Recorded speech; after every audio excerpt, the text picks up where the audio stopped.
Hi guys, current affairs funda में आप सभी का स्वागत है। मैं हूं आपके साथ अभिषेक शर्मा और इस वीडियो में हम 24 मई तक के सभी इंपॉर्टेंट करंट अफेयर्स कवर करने वाले हैं। हमेशा की तरह वीडियो को अंत तक जरूर देखिएगा, काफ़ी कुछ आज आपको जानने के लिए मिलेगा। साथ ही गाइस, इस सेशन को शुरू करने से पहले आप सभी को बताना चाहूँगा कि हमारी 1 ईयर की मेंबरशिप आप अवेल कर सकते हैं। इसके अंतर्गत आपको चैनल पर अपलोड होने वाली current affairs video PDF format में मिल जाएगी। इसके लिए आप 249 रुपीज़ पे कर सकते हैं और ये मेंबरशिप आपकी 1 साल के लिए वैलिड रहेगी। इसमें आपको daily current affairs PDF, weekly PDF और मंथली PDF के साथ साथ जो भी हम topic wise current affairs videos बनाते हैं, जैसे कि अपॉइंटमेंट्स, ओबिचुरीज, डेज एंड थीम्स, इन सभी की भी PDF आपको प्रोवाइड कराई जाती है।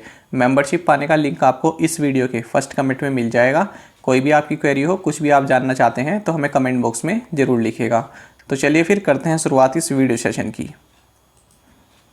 रिजर्व बैंक इनोवेशन हब के मुख्य कार्यकारी अधिकारी के रूप में किसे नियुक्त किया गया है? ऑप्शंस आपके सामने हैं और करेक्ट आंसर होगा option A. Rajesh Bansal has been appointed as the chief executive officer CEO of the Reserve Bank Innovation Hub RBIH। Reserve Bank Innovation Hub ने राजेश बंसल को अपना मुख्य कार्यकारी अधिकारी यानी चीफ एग्जीक्यूटिव ऑफिसर नियुक्त किया है। रिजर्व बैंक इनोवेशन हब यानी RBIH ये एक इकोसिस्टम का निर्माण करेगा जो फाइनेंशियल सर्विसेज और प्रोडक्ट को बढ़ाने पर फोकस करेगा। ये फाइनेंशियल इंक्लूजन को भी बढ़ाने में मदद करेगा। साथ ही आपको बता दें कि ये जो RBIH है, इसको एक इंडिपेंडेंट बोर्ड मैनेज करेगा। कई सारे इसमें मेंबर्स रहने वाले हैं और इन्फोसिस के को-फाउंडर एंड फॉर्मर चेयरमैन सेनापति कृष्ण गोपाल कृष्णन को RBIH के पहले चेयरपर्सन के रूप में नियुक्त किया जा चुका है। RBI से जुड़े अगर हम हाल ही के करंट अफेयर्स की बात करें तो रिजर्व बैंक ऑफ इंडिया ने हाल ही में जो जोश जे कटूर हैं, इनको एग्जीक्यूटिव डायरेक्टर बनाया है। कई सारे एग्जीक्यूटिव डायरेक्टर होते हैं तो उनमें से एक इनको भी नियुक्त किया गया है। इसी तरह रिजर्व बैंक ऑफ इंडिया ने सेंट्रल गवर्नमेंट को 99,122 करोड़ रुपए का सरप्लस अमाउंट ट्रांसफ़र करने का निर्णय लिया है। साथ ही टी रविशंकर, इनको one of the deputy RBI governors बनाया गया है और ये BP कनुंगो इनको रिप्लेस करेंगे। आगे बढ़ते हैं। किस राज्य ने मुख्यमंत्री वात्सल्य योजना की शुरुआत की है? ऑप्शंस आपके सामने हैं और करेक्ट आंसर होगा option D. Uttarakhand state launched मुख्यमंत्री वात्सल्य योजना। ये हैं उत्तराखंड के हाल ही में बने नए मुख्यमंत्री। जानते होंगे आप, काफ़ी चर्चा में रहे, तीरथ सिंह रावत। तो देखिए, इस योजना के तहत उत्तराखंड गवर्नमेंट उन सभी बच्चों की जिम्मेदारी लेगी जिन्होंने अपने पेरेंट्स को कोविड-19 के कारण खो दिया है। बात करते हैं उत्तराखंड की। उत्तराखंड की गवर्नर हैं बेबी रानी मौर्य। यहाँ पर 2 कैपिटल्स हैं, विंटर कैपिटल देहरादून है और समर कैपिटल गैरसैंण है। Valley of flowers national park, Nanda Devi national park, Jim Corbett national park, Gangotri national park, Govind Pashu Vihar national park, Rajaji national park and Sona Nadi wild life sanctuary, ये सभी उत्तराखंड में है।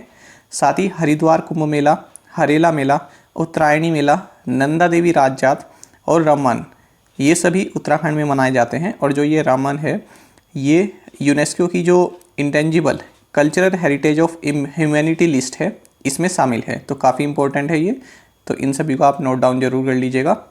आगे बढ़ते हैं।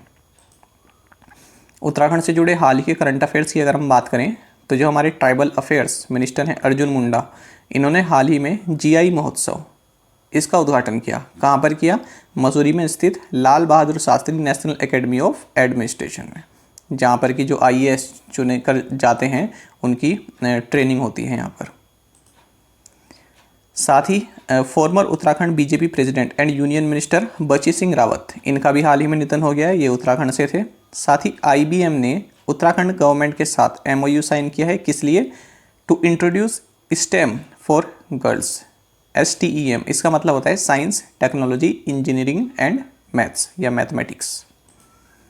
साथ ही ITBP ने water sports and adventure training institute, इसको भी सेटअप किया है उत्तराखंड में। और ये सभी भी उत्तराखंड से जुड़े हुए करंट अफेयर्स हैं। जैसे कि इंडिया का पहला पॉलिनेटर पार्क, ये भी उत्तराखंड के हल्द्वानी में सेटअप किया गया है। आपको पता होगा उत्तराखंड के चमोली में ग्लेशियर ब्रेक हुआ था, जिससे कि NTPC का तपोवन प्रोजेक्ट ये पूरी तरह से डैमेज हो गया था। साथ ही उत्तराखंड गवर्नमेंट ने मनरेगा में जो वर्किंग डेज हैं ये 100 से बढ़ाकर 150 कर दिए हैं। और उत्तराखंड ने शिवालिक रेंज के लिए पहला आर्बोरेटम यानी जिसे आप कह सकते हैं कि बॉटेनिकल गार्डन, इसको भी सेटअप किया है। और इंडिया का फर्स्ट फॉरेस्ट हीलिंग सेंटर ये भी उत्तराखंड के रानीखेत में इनोग्रेट किया गया है। और आसन कंजर्वेशन रिजर्व ये उत्तराखंड की पहली रामसर साइट बनी है या फिर रामसर वेटलैंड बनी है। डॉक्टर श्री कुमार बनर्जी जिनका हाल ही में निधन हो गया, किस आयोग के पूर्व अध्यक्ष थे? ऑप्शंस आपके सामने हैं और करेक्ट आंसर होगा option A. Doctor Shri Kumar Banerjee who passed away recently was the former chairman of atomic energy commission. तो डिपार्टमेंट ऑफ एटॉमिक एनर्जी में सेक्रेटरी के रूप में कार्य कर चुके थे, इसीलिए ये एटॉमिक एनर्जी कमीशन के पूर्व चेयरमैन थे, क्योंकि जो डिपार्टमेंट ऑफ एटॉमिक एनर्जी के सेक्रेटरी होते हैं वही चेयरमैन होते हैं इसके। और 2009 से 2012 तक इनका कार्यकाल रहा। इससे पहले ये Bhabha atomic research centre bark में डायरेक्टर के रूप में भी कार्य कर चुके थे। 2005 में इन्हें पद्मश्री मिला और 1989 में शांति स्वरूप भटनागर पुरस्कार इनको मिला है। साथ ही आपको बता दें कि इंडियन एटॉमिक एनर्जी कमीशन इसकी स्थापना अगस्त 1948 में की गई थी और फिर 1 मार्च 1958 में इसका नाम कर दिया गया atomic energy commission of India और इसको डिपार्टमेंट ऑफ एटॉमिक एनर्जी के तहत ला दिया गया। आपको बता दें कि जो ये डिपार्टमेंट ऑफ एटॉमिक एनर्जी है ये सीधे सीधे प्राइम मिनिस्टर ऑफ इंडिया के कंट्रोल में आता है। इसका हेडक्वार्टर्स मुंबई महाराष्ट्र में है और होमी जहांगीर बाबा ये atomic energy commission of India के फर्स्ट चेयरमैन थे। आगे बढ़ते हैं। चीन के हाइब्रिड चावल के जनक का नाम बताइए जिनका हाल ही में निधन हो गया। काफ़ी इंपॉर्टेंट क्वेश्चन है। ऑप्शंस आपके सामने हैं और करेक्ट आंसर होगा option D. So Yuan Longping is known as China's father of hybrid rice and he has recently passed away. तो देखिए जो ये लुआंग लोंगपिंग हैं इन्होंने high yield rice varieties develop की थी और इसीलिए इन्हें फादर ऑफ हाइब्रिड राइस बोला जाता है। आपको बता दें कि पूरी दुनिया में चावलों का जो 1/5 चावल है, टोटल चावल का 1/5 अगर आप माने प्रोडक्शन, तो इन्हीं के द्वारा डेवलप की गई हाइब्रिड स्पीसीज से आता है। और इन्होंने 2004 में वर्ल्ड फूड प्राइज भी जीता था। नरेंद्र बत्रा को किस खेल निकाय के अध्यक्ष के रूप में फिर से नियुक्त किया गया है? ऑप्शंस आपके सामने हैं और सही आंसर होगा option D. Narendra Batra has been reappointed as the president of International hockey Federation, जिसे आप FIH भी बोलते हैं। तो 3 साल के लिए इनकी फिर से रीअपॉइंटमेंट की गई है, 2024 तक रहेंगे ये। आपको बता दें कि जो ये इंटरनेशनल हॉकी फेडरेशन यानी FIH है, इसका हेडक्वार्टर्स लुज़ेन स्विट्ज़रलैंड में है। और इसी के साथ जो ये नरेंद्र बत्रा हैं ये इंडियन ओलंपिक एसोसिएशन के भी प्रेसिडेंट हैं और इंटरनेशनल ओलंपिक कमेटी के मेंबर भी हैं। G20 ग्लोबल हेल्थ समिट में भारत का प्रतिनिधित्व किसने किया? ऑप्शंस आपके सामने हैं और करेक्ट आंसर होगा option B. So Suresh Prabhu represented India at the G20 global health summit. तो आप जानते होंगे इनको, ये पहले रेलवे मिनिस्टर रह चुके हैं इसी NDA गवर्नमेंट में और कॉमर्स मिनिस्टर भी रह चुके हैं। तो जानते हैं, देखिए 21 मई को G20 की ये समिट हुई है, ग्लोबल हेल्थ समिट हुई है। कहाँ पर? रोम में हुई है, यानी इटली में हुई है। तो यूरोपियन कमीशन और इटली ने मिलकर इसको आयोजित की है। आपको बता दें कि इटली की जो चेयरमैनशिप है G20 की, ये इटली के पास है इस साल। और साथ ही आपको बता दें कि India was represented by its sherpa for G20 Suresh Prabhu. Sherpa यानी कि प्रतिनिधि या फिर एक्सपर्ट जो एक कंट्री अपनी ओर से भेजती है किसी समिट में। तो फिलहाल सुरेश प्रभु हैं, G20 में भी यही हैं और G7 में भी यही हैं। तो क्वेश्चन बन सकता है कि भारत के G7 और G20 में शेरपा कौन है? तो आंसर होगा सुरेश प्रभु। और इसमें यहाँ जो लीडर्स हैं, G20 लीडर्स हैं, इन्होंने रोम डिक्लेरेशन पर भी जो है इसको साइन किया है, इसको अडॉप्ट किया है। इसका मकसद वही है कि कोविड-19 से किस तरह से बाहर आया जा सके और किस तरह से फ्यूचर में इस तरह की पैंडेमिक सिचुएशन से निपटा जा सके। G20 मेंबर्स हैं ये सभी, याद रखिएगा। कभी कभी ऑप्शन में आ जाता है कि इनमें से कौन G20 मेंबर नहीं है, 4 ऑप्शन दे दिए जाते हैं। इसी तरह G7 का भी आप याद रखिएगा। तो Argentina, Australia, Brazil, Canada, China, France, Germany, India, Indonesia, Italy, Japan, Republic of Korea, Mexico, Russia, Saudi Arabia, south Africa, Turkey, United kingdom, United states के साथ साथ यूरोपियन यूनियन भी इसका मेंबर है। और जो G20 समिट होगी 2022 में, इसे इंडोनेशिया होस्ट करेगा और भारत करेगा जो 2023 में 2023 में। विश्व कछुआ दिवस किस दिन मनाया जाता है? ऑप्शंस आपके सामने है और करेक्ट आंसर होगा option C. So World Turtle Day is observed on May 23 और इस बार इसका थीम रहा है turtles rock. 2021 Monaco Grand Prix किसने जीता? ऑप्शंस आपके सामने हैं और सही आंसर होगा ऑप्शन सी। सो max Verstappen von 2021 Monaco Grand pre. इसको फ्रेंड्स ग्रैंड प्रिक्स नहीं बोलते हैं, इसको बोलते हैं ग्रां प्री। तो देखिए जो मैक्स वर्स्टैपन है ये बेल्जियम के हैं और रेड बुल के लिए ड्राइविंग करते हैं। तो इन्होंने मोनाको ग्रां प्री जीता है। और ये सभी जो हमने हाल ही में देखी हैं इस साल 2021 में, बहरीन जीपी किसने जीती? लुइस हैमिल्टन ने। एमिलिया रोमैग्ना जीपी जीता है फिर से मैक्स वर्स्टैपन ने। पोर्चुगीज जीपी जीती है लुइस हैमिल्टन ने और स्पेनिश जीपी भी लुइस हैमिल्टन ने जीती है। जिनेवा ओपन 2021 किसने जीता?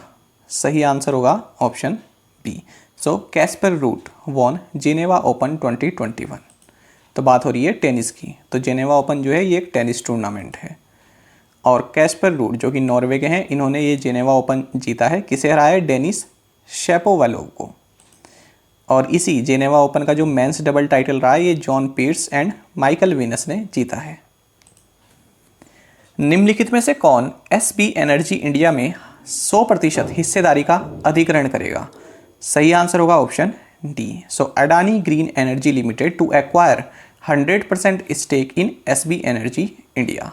मैंने आपको बताया था कि एक्विजिशन और मर्जर में क्या अंतर रहता है। मर्जर क्या होता है कि दो कंपनीज मिलकर किसी एक नई कंपनी का निर्माण कर रही हैं, उसको फॉर्म कर रही हैं। जैसे कि वोडाफोन इंडिया और आइडिया सेलुलर दोनों मर्ज होकर इन्होंने निर्माण किया वोडाफोन आइडिया लिमिटेड का। और एक्विजिशन में क्या होता है कि एक बड़ी कंपनी किसी दूसरी छोटी कंपनी को, जो फाइनेंशियली उससे छोटी कंपनी हो, उसको टेक ओवर कर लेती है। जैसे कि माइक्रोसॉफ्ट ने लिंक्डइन को कर लिया था, सन फार्मा ने रेनबैक्सी को कर लिया था। तो देखिए अडानी ग्रीन एनर्जी लिमिटेड, इसने 100% स्टेक एक्वायर करेगा ये एसबी एनर्जी इंडिया में और टोटल डील रहेगी $3.5 बिलियन की। जो ये एसबी एनर्जी इंडिया है ये सॉफ्ट बैंक ग्रुप की सब्सिडरी है। सॉफ्ट बैंक की अगर हम बात करें तो इसके चेयरमैन एंड सीईओ हैं मासायोशी सोन और हेडक्वार्टर्स है टोक्यो जापान में। निम्नलिखित में से किसने एटीएन ग्लिचिच पुरस्कार जीता? सही आंसर होगा option C. So hockey India won the Etienne Glichitch award. और किसके द्वारा दिया गया है? इंटरनेशनल हॉकी फेडरेशन यानी FIH के दौरान दिया गया है। तो ये अवार्ड किसके नाम पर है? ये अवार्ड है जो आपके इंटरनेशनल हॉकी फेडरेशन के पहले सेक्रेटरी भी रह चुके हैं और फिर प्रेसिडेंट रह चुके हैं। इनका नाम है एटीएन ग्लिचिच, इन्हीं के नाम पर ये अवार्ड है। और हॉकी इंडिया के प्रेसिडेंट हैं ज्ञानेंद्रो निंगोमबम। इनका भी हाल ही में ये अपॉइंटमेंट हुआ, इसलिए काफ़ी इंपॉर्टेंट है। नवंबर 2020 में हुआ था अपॉइंटमेंट इनका। ब्रिक्स एस्ट्रोनॉमी वर्किंग ग्रुप की 7वीं बैठक की मेजबानी किस देश ने की? सही आंसर होगा option A. So India hosted the 7th meeting of the BRICS astronomy working group. तो भारत ने क्यों की है? क्योंकि 2021 की जो ब्रिक्स की प्रेसिडेंसी है ये भारत की ही पास है। और आपको बता दें इसमें जो ब्रिक्स मेंबर कंट्रीज़ हैं इनके लिए एक टेलीस्कोप्स नेटवर्किंग का प्रपोजल रखा गया है कि इस तरह से एक टेलीस्कोप्स नेटवर्क सेटअप किया जाए। ब्रिक्स के बारे में हमने पहले भी पढ़ चुके हैं। और अगर आप देखिए फ्रेंड्स, एक फ़ायदा ये होता है अगर आप डेली हमारे करंट अफेयर्स देखते हैं तो जब भी कोई स्टेट से रिलेटेड करंट अफेयर्स आता है तो हर बार हम स्टेट के बारे में स्टैटिक जीके कवर करते हैं। तो अगर आप हमारे डेली देखते हैं तो एक महीने में कोई भी स्टेट मान लीजिए 2-3 बार आ चुका है न्यूज़ में, 2-3 बार आप उस स्टैटिक जीको को पढ़ लेंगे, आपको अपने आप ही याद हो जाएगा। इसी तरह से ये इस महीने में ब्रिक्स दूसरी बार न्यूज़ में आ रहा है, तो अब ये डिटेल में आपको दूसरी बार बता रहा हूँ। तो आप जो हमारे डेली देखते हैं तो उनको तो ये ऐसे ही याद हो जाएगा। देखिए ब्रिक्स मतलब आप जानते हैं Brazil, Russia, India, China and south Africa. South Africa को बाद में 2010 में इसमें ऐड किया गया था, पहले इसको ब्रिक ही बोला जाता था। इसकी पहली मीटिंग 2009 में रशिया में हुई थी। और जो ये ब्रिक एक्रोनिम है इसको जिम ओ'नील इनके द्वारा दिया गया था। ये एग्ज़ाम में पूछा गया है क्वेश्चन, याद रखिएगा कि किसके द्वारा ब्रिक ये शब्द दिया गया था। आपको बता दें कि न्यू डेवलपमेंट बैंक, इसको पहले ब्रिक्स डेवलपमेंट बैंक भी बोला जाता था और इसका हेडक्वार्टर्स है संघाई, चाइना में। वर्ल्ड की टोटल पॉपुलेशन का 42% ये ब्रिक्स कंट्रीज़ द्वारा जो है इसमें ब्रिक्स कंट्रीज़ का शामिल है। और जो पूरे वर्ल्ड का जीडीपी है उसका 23% जीडीपी ब्रिक्स कंट्रीज़ द्वारा आता है। और टोटल वर्ल्ड की टेरिटरी का 30% ब्रिक्स कंट्रीज़ में है। और टोटल ग्लोबल ट्रेड का 18% ब्रिक्स कंट्रीज़ द्वारा कंट्रीब्यूट किया जाता है। राम लक्ष्मण जिनका हाल ही में निधन हो गया, ये एक अनुभवी क्या थे?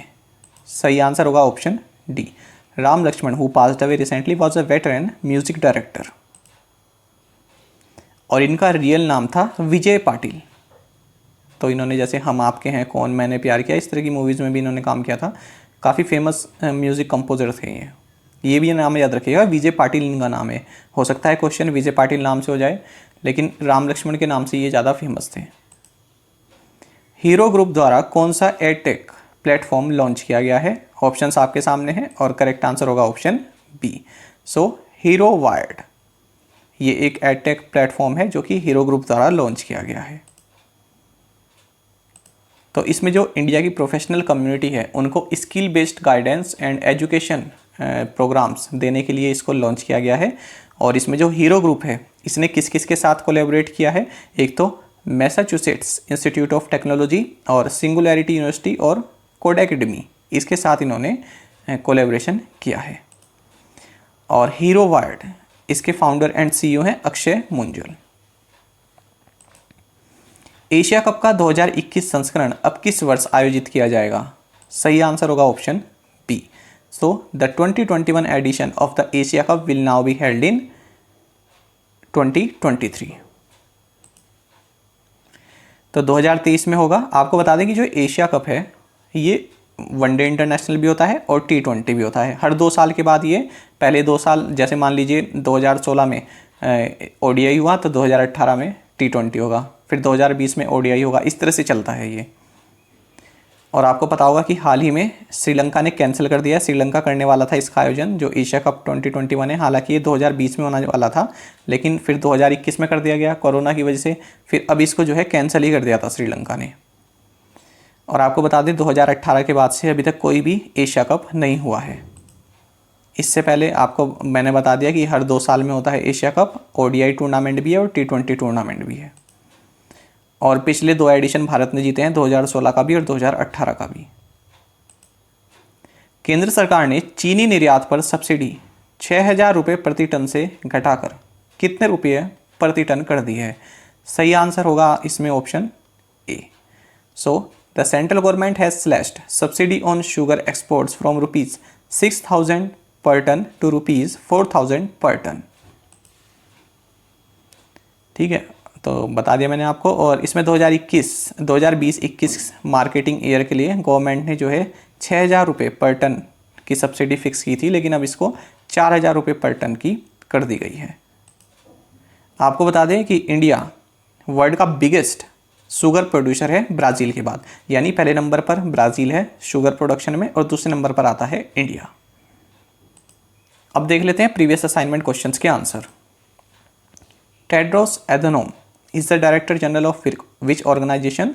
सो वर्ल्ड हेल्थ ऑर्गेनाइजेशन, इसका हेडक्वार्टर्स जेनेवा स्विट्जरलैंड में है। CH मैंने आपको बताया था कि स्विट्जरलैंड को CH से रिप्रेजेंट करते हैं। स्वाधीनता पुरस्कार is the highest civilian award of which country? Bangladesh. Darwin's arch that was seen in news recently is located in which islands? Galapagos islands, जो इक्वाडोर के एडमिनिस्ट्रेशन में आता है। Microsoft will retire its iconic Internet Explorer browser on which day? 15th June 2022. What is the Ayush COVID-19 counseling helpline that has recently been operationalized? 14443। और आप में से कई एस्पिरेंट्स ने 5 क्वेश्चंस के आंसर बिल्कुल सही दिए हैं। अब देख लेते हैं आज के assignment questions. Medicine from the sky project is related to which state? In which year was the G20 यानी group of 20 founded? Palak Kohli and Parul Parmar are associated with which sport? Recently mount Nyiragongo volcano erupted in which country? So Mount Nirangongo volcano erupted in which country? Who is the present chairman of Atomic Energy Commission? तो पांचों questions के answer आप हमें comment box में जरूर बताइएगा। अगर आपको एक क्वेश्चन का आंसर भी आता है तो वो भी आप हमें जरूर से बताया कीजिए। और अगर आपको हमारा कंटेंट अच्छा लगता है, हमारा एक्सप्लेनेशन अच्छा लगता है तो वीडियो को लाइक जरूर किया कीजिए। साथ ही आप सभी करंट अफेयर्स फंडा को टेलीग्राम पर भी ज्वाइन कर सकते हैं। यहाँ पर रेगुलर वीडियो अपडेट्स और करंट क्विजेस हम आप सभी के लिए डालते हैं। साथ ही डिस्कशन ग्रुप में आप किसी भी क्वेश्चन का सॉल्यूशन पा सकते हैं। दोस्तों यहाँ पर करंट अफेयर्स की प्लेलिस्ट दी गई है, इसको आप जरूर देखें और अपने दोस्तों के साथ व्हाट्सएप एंड टेलीग्राम पर शेयर करें, लाइक करें और कमेंट करके बताइएगा कि ये वीडियो आपको कैसी लगी। Thank you guys.